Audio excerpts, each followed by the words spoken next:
Imagine the 9/11 cover-up. Is it possible that there's more information that we're not aware of in regards to what happened in 9/11? Even Time magazine mentioned the article, Did We Have Forewarning or Knowledge? Well, today's guests, we're going to discuss this issue in depth and find out, did we have knowledge ahead of time and could this have been prevented? I'd like to welcome to the show Mr. Gunderson, Ted. Thank you, sir. And I'd like to welcome Brian. Hi, John. How are you? Ted, I know that you're a retired FBI agent, and Brian, you are Patrick, I'm sorry, Patrick, I apologize. Patrick, you are a detective currently. Private investigator, yes. Patrick and I have been working together for years. Oh, that's going back to the McMartin case. I've known Ted since 1987. Wow. I guess that's where I would like to start off at is if you give us a little background about each of you so we get an idea of where you're coming from before we start with the research. Sure. Ted? I was in the FBI for 27 and a half years. The last 7.5 years I was in charge of the FBI Memphis Division and then the FBI Dallas Division. And lastly, the FBI Los Angeles Division. I retired March 1979. I had over 700 personnel under my command, $22.5 million budget, one of the top positions in the FBI. Wow. And how about yourself, Patrick? Well, I started out in the military police. I was in there for 3 years, and then I went into certain other areas of investigative work when I got out. At first, I worked for a telephone company, and then I went into bounty hunting. I served in for about, I think it was a couple of months in that. It was very, very dangerous work. I was going to say. And I did a lot of college education training classes in criminal justice. And then I ran into this man in 1987. And his life has not been the same since. It has not been the same since. And then in 1992, I took the test for state license to be a private investigator, and that's what I've been since 1992. Well, that's awesome. Now, both of you two, I guess, worked on, if I'm correct, the McMartin case. And I know some people in the viewing audience may remember or not about the accusations of child molestation and so forth. Perhaps you want to elaborate a little bit before you get us a little of that background and give you how you guys became such close friends. Well, what happened with me is I had an opportunity to gain access to the property. The McMartins gave the property to Danny Davis, the attorney, who sold it to a contractor. I heard that they're going to build an office building there and tear it down, the school. And so I hired an archaeologist, Dr. Gary Stickle, and he came on down, he brought his crew, and within 34 days, he was able to document that there had been tunnels under the school that were covered up and covered in. Yeah, they were filled in. Right. And the kids said that they were taken down through these tunnels, up into a trapdoor, the triplex next door, and then taken out and prostituted in the community. So this is all documented. I have a report on it. Wow. Also, I might mention that prior to the trial, I knew about an abandoned satanic site in Crestline. And I called Lael Rubin, the prosecutor. I said, I think I know where the kids were taken, because they mentioned that they had been flown up into the mountains. And she said, we're not interested. I have pictures of the site, the abandoned site, by the way. That'd be a good show for you. Right, exactly. How about you, Brian? What phase did you take involved with this? Well, it was one of the most interesting experiences I've ever had in my entire life. To tell you the truth, I was just very horrified at what I saw.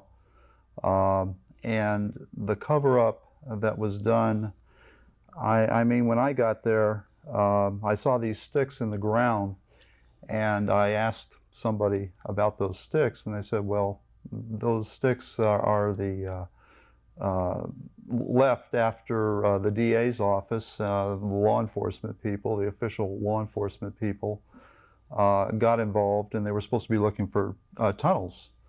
And I looked at those sticks and I said, well, these are very, very short in the ground. And I'm saying to myself, they were looking for tunnels, and I said, this stick, I think I asked Ted or somebody at the site, I said, just how many feet did they go down? They said, not feet, more like half a foot. And I said, half a foot looking for a tunnel? And, you know, I was just really taken back by that. And Ted brought in a backhoe, using his own money, you know, to rent a backhoe. And we went down 20 feet at that site, that location. Right. And I think we did a great job, didn't we? We found the tunnels. Now, see, the authorities had been there in 1987, flipped over a few tiles, said we didn't find any tunnels. So we came in and found it on our own. But this is in the middle of the second trial with Ray Buckey. We called the district attorney's office. They sent an investigator named Perez down, and he wanted to argue with Dr. Stickle that there were no tunnels there. Oh, jeez. Here he is, an investigator arguing with an expert witness. So yes, that was an interesting case. Now that leads you up to now you doing a lot of more investigative research. I know we talked about Oklahoma bombing one other time on here and other type, the Finder's Report, but today we're talking about the forewarning for 9/11. Perhaps you can go back and tell us what you know at this time about what was prior to that, including, I think that we talked earlier about the New York Times article about how the first bombing was known about before that occurred. In February of '93. Exactly. Yes, to understand the terrorist movement in this country, let me just go back to the George Bush Sr. administration in the 1980s. At that time, the legislation was written, anti-terrorism legislation was written. A female U.S. Department of Justice attorney who helped write the legislation publicly made the statement, before this passes Congress, people have to be killed. Fast forward to February 1993, the car bomb at the World Trade Center. The FBI had an informant in there, a fellow named Salam, a 43-year-old former Egyptian army officer, who was an informant who wore a body mic when he met with the terrorists. And he was commissioned by the terrorists to put the bomb together. He went to the FBI and, we're going to use a dummy bomb, aren't we? And they said, no, we're going to use a real bomb. The FBI furnished the ingredients for the bomb in 1993 for the World Trade Center. Now this is in New York Times. Right, I remember. October 28, 1993. It's right there, it's documented. Right. So what happened was there were only 6 people killed. There weren't enough people killed to pass the anti-terrorism legislation. Fast forward to Oklahoma City, 168, probably 169 people killed. They found that one leg, they'd never been able to attribute it to anybody. And a year later, the anti-terrorism legislation passes. Not tough enough. Now we go to 9/11. Hey, 3,000 people killed. Now we have the Patriot Act USA that takes away many of our constitutional rights, civil liberties, indiscriminate wiretaps, right, for one thing. Right. And we also have Homeland Security. And they are just chipping away at our constitutional rights, chip by chip by chip by chip. And that's the big picture on the terrorism situation. Do you want to add to that, Patrick? Yeah, Patrick has. No, you did a great job there, Ted. Thank you, sir. Okay. But now, along with that, so prior to 9/11, what information? I think Patrick, you guys were showing me earlier a photograph. If we could see that, if that could be pulled up, which showed something I thought was very interesting. It was a photograph of a rap group, I believe. If we could have that brought up on screen, and you could describe this a little bit, what this was all about. Well, it's a rap group from Oakland, if I'm not mistaken, Oakland. And that album cover appeared, I believe it appeared on the internet, didn't it, Ted? July of '01. That's right. It was an album, it was for a CD.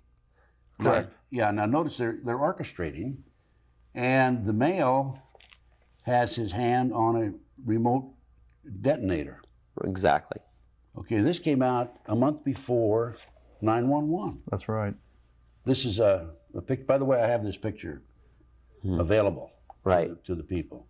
So this came out on a rap group's album cover before 9/11 occurred, and it shows both the Twin Towers being blown up. Exactly. Basically. Now, what happened with this afterwards, this cover? Have you heard anything? These people were interviewed, and they claimed they didn't know anything about it. Well, of course. Of course. Right. Yeah. And then what happened with 9/11? Let me kind of go back and and tell you what the situation is. A year before 9/11, in the year 2000, Christmas 2000. Right. I tried to get in and see Michael Reconasuto. Michael is an old-time intelligence agent, CIA. CIA, correct. Michael and I met, by the way, in the spring of '86 with Osama bin Laden. And we were responsible, Michael primarily, for furnishing the surface-to-air missiles to the Afghan rebels who defeated the communists in Afghanistan. Right. I was contacted by a top Reagan administrator, former Reagan administrator, and asked if I could help, and I put Michael in the mix.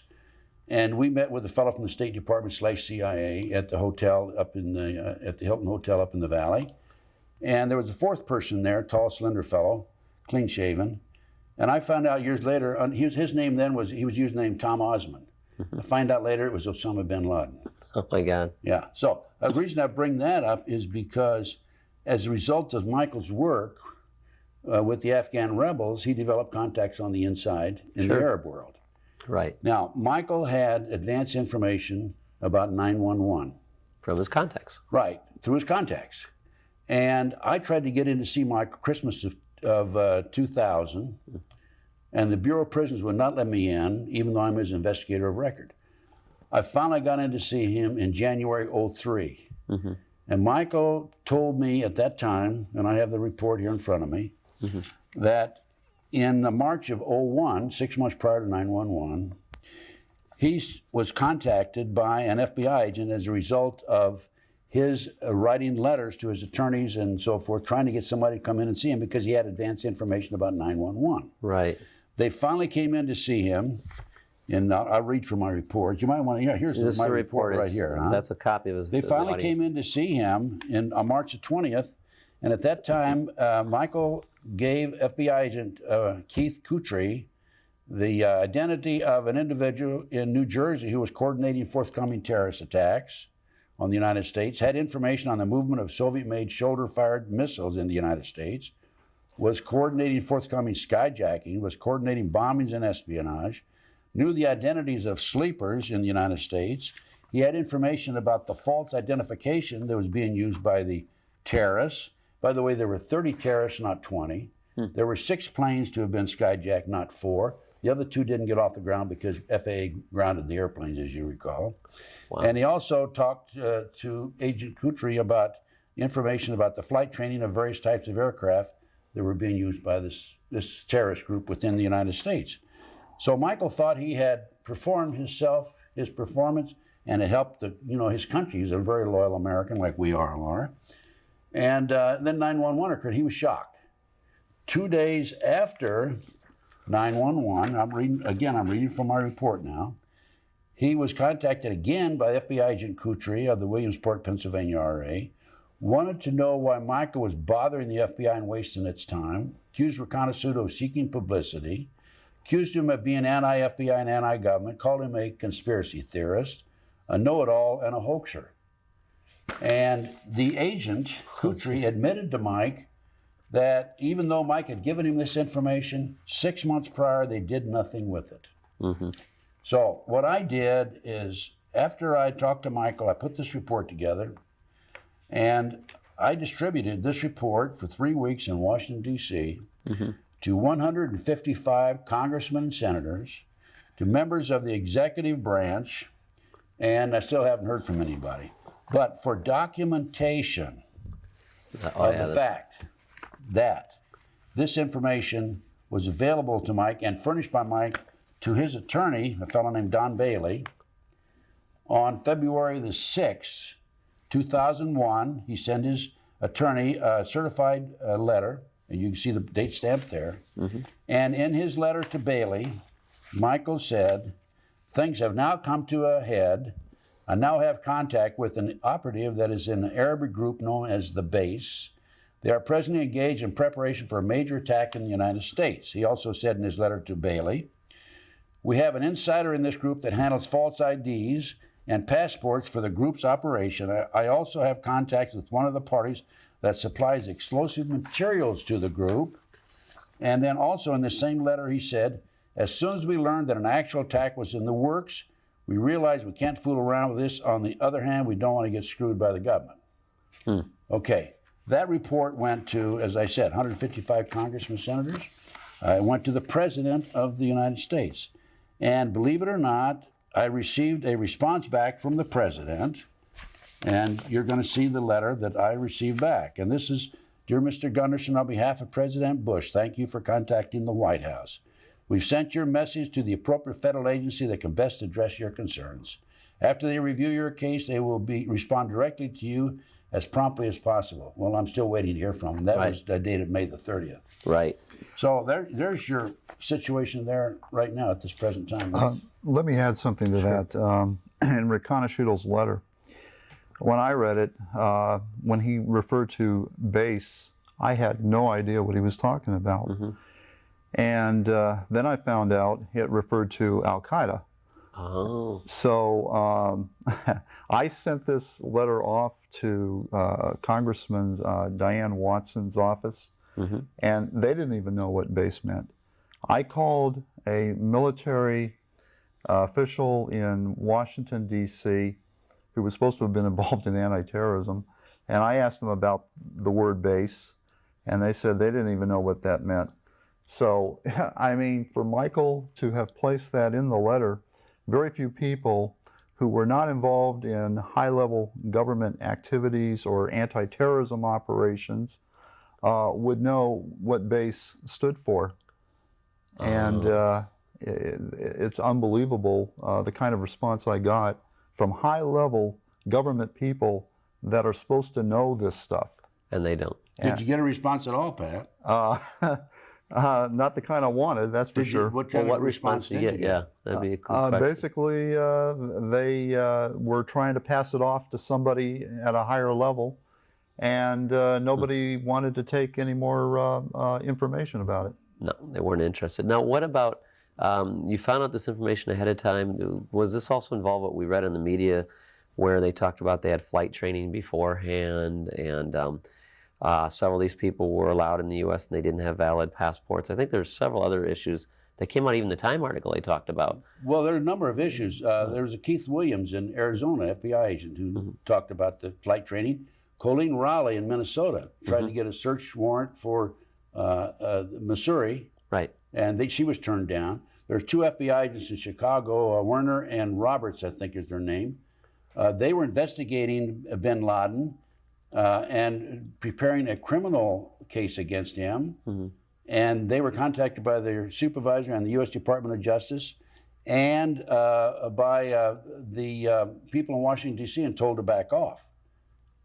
Now, this report right here has gone to Lee Hamilton, chairman of the Committee to Investigate 9/11. I also gave this report, John, to the Three Sisters. You know who the Three Sisters are? No. L.A. Times, New York Times, Washington Post. Okay. And also I gave it to the New York Post and to the Associated Press. They wouldn't touch it, any of them. I called back to the Associated Press 10 days after I gave it to them. I said, "Are you going to print it?" He said, "No." I said, "Why not?" He says, "It's too big. It's too big." They want to know press. They want to know what's going on, but they don't want to know what's going on. Yeah, because a couple of articles read sound like they were alluding that we did have prior knowledge to 9/11. I mean, even afterwards, this was a year later, of course, but then they started acknowledging, yes, we did know something. Well, just like Oklahoma bombing, they had a 2020 expose that did say there were some discrepancies. Now, another question I had to ask is someone told me there's an architect, and they had said that they knew how the World Trade Center was put together, and their comment was that the airplanes, even the way that they landed there, should not have destroyed the building, and that there had to be some other explosive. Now, I don't know if that's true or not, but this is what he told me. There were firemen on the 84th and the 76th floor who radioed down before the collapse to their commanders and said that the steel is not melting and bombs are going off. Yes. And also in the sub-basement, there were seismographic problems that were picked up on the seismograph. And there were fires that burned for 100 days in the sub-basement and the molten steel. There was molten steel in the sub-basement, which would indicate there was an explosion at the base. At the bottom instead of the top? The bottom. Okay. Probably, and I have pictures of explosions that are occurring on two of the floors, actually. And one of my contacts recorded the NBC News that morning, broke the frames down 30 frames per second, and you can see the explosions right across the floor. That's interesting. Yes. Now, what about the claim that some people had forewarning and were not present in the building? I heard those comments too that came out, that some people, whether they had foreknowledge or not, but they didn't show up to work that day. Well, I'd heard that too. Pat, do you want to comment? I don't know if there's any validity to it. I'm not sure about that. No, I've heard the same thing. That's true. That's true. I have some sources in New York City, by the way, who are furnishing me information, right, including a retired police officer. And I went back to New York in January of last year. I went to Ground Zero. Right. So you... Yes. So they did, and that was one of the discrepancies they mentioned. The other thing they mentioned is, did we have forewarning through radar of these planes coming, and could they have been stopped in their tracks with the technology we have today? You know, I don't know. That's what someone else had a question. They scrambled jets from a base that was like 5th or 6th furthest from that location. Right, and they were too late, of course, to shoot down the planes. Right. Now, there's some question about the plane that crashed in Pennsylvania having been shot down, because the wreckage was scattered over miles in the area. So they think maybe that plane was shut down, not just the passengers making it crash. That's a possibility. Now, the other two, according to Michael's informants, the other two targets were the Statue of Liberty, and of course the White House, and then the Capitol building. That makes sense. Yeah, those were the 6 targets. So it really would appear to be a terrorist attack then. Yes, so it would appear to be a terrorist attack. But we were notified in advance by the Russians, by the French, by the Germans, by the Israelis. And there were, as a matter of fact, there were Israeli agents on a skyscraper, on the roof of the skyscraper, posing as movers who were there taking pictures of it when it occurred. Oh, jeez. Now, let me tell you from my research of this, and it's mind-boggling, but I understood that on that very morning, there was supposed to be a major counterterrorism exercise, which was adopted by the National Reconnaissance Office, and all these government agencies were supposed to be participating. NRO, yeah. Now, isn't it interesting that the Al-Qaeda group would choose that date when all these major government agencies were working on counterterrorism and trying to prevent the same thing that happened on 9/11/01? It's just mind-boggling. There's another point. Dan Rather interviewed a fellow named Ted Kennedy from FEMA on national television. And Kennedy said, you know, we were the first at the scene. We arrived there on Monday night. The terrorist attacks, 9/11, occurred Tuesday morning. Right. I have this transcript. That's pretty interesting. This is a 45-page report here. Right. Both sides. But I have compiled a 100-plus page report that has my contacts with the New York Times, LA Times, and so forth, and the interview with Dan Rather, and extensive additional information that I didn't bring that. In fact, wait a minute, this is it here. Maybe that is the largest Yeah, this one. is Patrick brought this copy of this report. Okay. And that's the lengthy one with all those comments. It has all the comments in it, and the contact with the press and so forth. Now, what about Roger Moore claims in his book, which I thought was interesting, a number of questions about 9/11 too, which is nice to see someone, whether left or right wing, but he's raising questions about the Al-Qaeda and the Bush connection to the Osama bin Laden and this whole terrorist thing, and who were the actual terrorists? Were they from Saudi Arabia? Were they from Iraq, as claimed? In other words, what is the accusations that he makes in there? And there's some validity that goes to, I mean, he makes you question the whole thing also, which is nice. It's a mainstream book and it has gotten out, you know. I know you may not agree with the political ideology of Roger Moore, but he raises some very valid questions about those connections with Osama bin Laden. I can say this. The planes were grounded right after 9/11. In spite of that, the Osama bin Laden members of the family who were in the United States were flown to Tampa, Florida, and flown out of here. See, that's what he mentioned in the book. I thought That's that was right. amazing.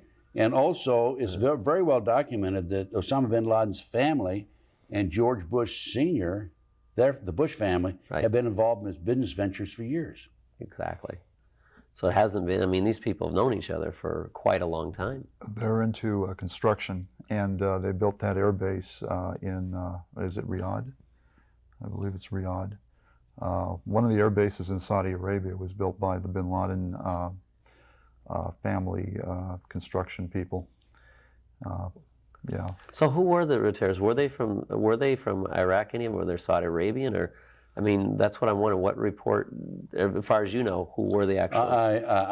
I haven't researched that phase of it, but I do know that from July the 4th to July the 14th of 2001, that bin Laden met with CIA representatives in Dubai. Oh, wow. In the Middle East. And that's in my report also, by the way. That's fascinating. Well, there was another article that came out in a magazine talking about the oil connections, and see if you remember this, but if I'm correct, there's a pipeline coming through Russia that could not be finished until after this terrorist act occurred. And then afterwards, suddenly this pipeline was able to be accomplished in Afghanistan. That pipeline is 1,005 miles long, and as I recall, it goes right through Afghanistan. That's what I remember. And That's right, from the Russians down to the Black Sea. And it was very valuable to the U.S., but it was not done, if I'm correct, until after this. I think Roger Moore mentioned too, but I know several reports, until after That's right. the terrorist attack. So I'm wondering about that, and also what about Iraq? How does this tie into that? Do you find any connections there too? That situation is interesting because Secretary O'Neill, as you recall, has stated that before Bush was elected, at the time of his election, he had already targeted Iraq. Wow. And for an invasion. Right. And here we go. Now he comes along and he says, oh, they have nuclear weapons, so we have to go in. And we haven't found any weapons. Yeah, like Mel Gibson said on 2020. What did he say? He made a comment. They said, well, I want to go to some place where nobody will find me. And he said, you know where that is, Diane? You know where that is? Where the weapons of mass destruction are. And I thought, Mel, pretty good. After he did the movie The Passion, you know. Of course. Because they're on his case. But, you know, my last question would be, because we're coming to the end, is what do you think are the reasons for this? And do you think it was on purpose or accidental that this happened? Were they bungling, or did they actually allow it to happen? And my second question is, what were the reasons besides the terrorist bill, which we know passed, but are there other reasons you think financially for this, you know, act to have occurred? Do you want to handle that one? Well, as I was monitoring all the cult organizations around the world and around here in the United States, everybody was talking about the great paradigm shift. And that was supposed to be a shift of consciousness, but it was also supposed to shift us politically into a new world order. Exactly. I'm sorry, we're right at the end here, and I apologize. Already? We're right at the end of the show, and we're going to wrap it up. I want to thank you. We'll see if we can have another show with you guys again. It's been great. Thanks a lot. You know, we've got a lot of information. Appreciate it. Imagine the 9/11 cover-up. Is it possible that we don't know the whole truth? And hopefully someday we will. Thank you.